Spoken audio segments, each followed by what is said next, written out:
Enlightenment from the phenomena of Yang Gailan and Wu Huayan. Jiefeng. Yang Gailan committed suicide at the age of 28 after having killed her 4 children. Wu Yanhua, who starved herself as a junior student, was down to only 43 kilograms when she passed at the age of 24.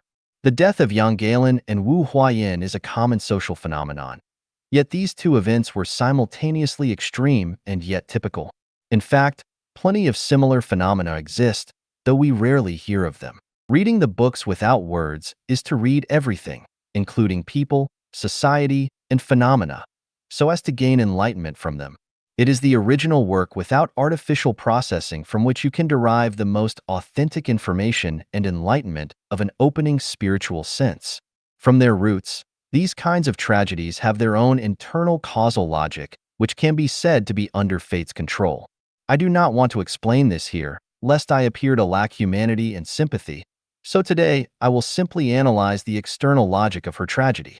Although the internal causes represent decisive factors in the developments and changes of things, without the activation and catalysis of any external cause, the internal cause can be suppressed or even ultimately transformed. This is like a time bomb.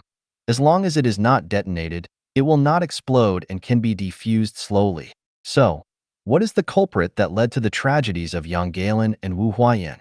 The answer is the traditional life pattern. Yang Gailan had to take care of her father and grandmother while raising her own 4 children. Her husband was too honest to make money. Even her relatives, friends, neighbors, and the villagers had their own difficulties and were unable to help her very much. In the end, desperate and with no hope left, she killed herself along with her 4 children. For this, we cannot reproach or blame her. When one is isolated and helpless, what seems easy for most of us becomes an insurmountable chasm or a mountain that is impossible to scale. I can understand her deeply, and I might have taken the same path in a similar situation. Of this, no one would dare to boast. Otherwise, millions of people around the world would not commit suicide every year. Wu Huayan's parents had passed away, her younger brother was young and suffering from mental illness, and she was physically weak. For 5 years, she had only eaten the rice mixed with chili that she could barely afford.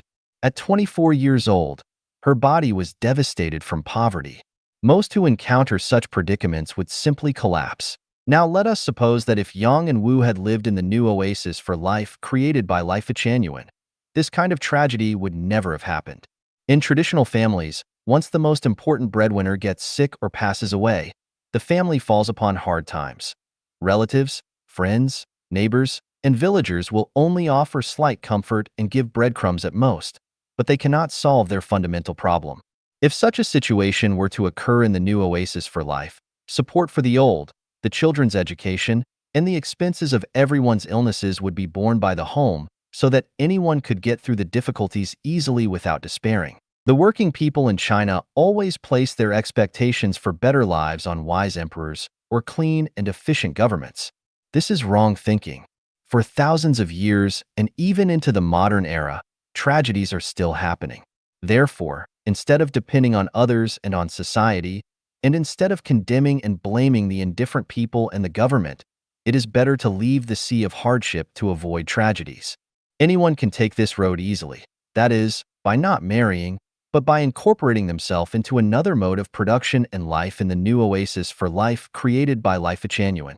In this way, they will get another life which can even be said to be a paradisiacal one. The greatest creator, gods, Buddha, celestials, and saints have always cared about everyone, including the workers. They have pointed out a clear path for us and created the most idyllic life mode by which we can all lead good lives, but people neither listen nor follow. This is not because the greatest creator, gods, Buddha, celestials, and saints are merciless, but is because we deserve it.